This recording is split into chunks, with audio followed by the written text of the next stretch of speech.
समोसा चटनी, समोसा चटनी हो समोसा चटनी, ले अइया हो राजा समोसा चटनी, ले अइया हो राजा समोसा चटनी।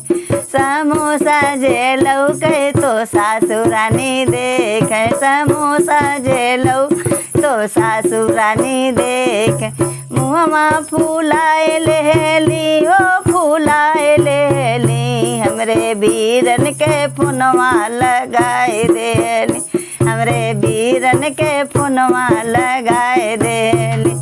समोसा चटनी हो समोसा चटनी, समोसा चटनी हो समोसा चटनी, ले अइया हो राजा समोसा चटनी, ले अइया हो राजा समोसा चटनी।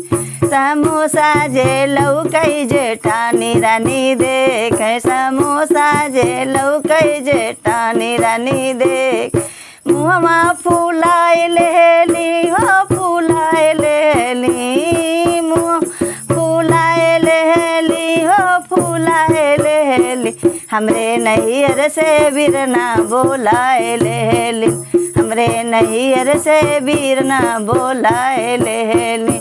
समोसा चटनी हो समोसा चटनी, समोसा चटनी हो समोसा चटनी, ले अइया हो राजा समोसा चटनी, ले अइया हो राजा समोसा चटनी। समोसा जे लौकै ननद रानी देखे, समोसा जे लौकै ननद रानी देख, मुँहमा फूलाए लेली हो फूलाए लेली, मुँह फूलाए लेली हो फूलाए लेली, हमरे बीरन के पुनवा लगाए देली, हमरे बीरन के पुनवा लगाए दे।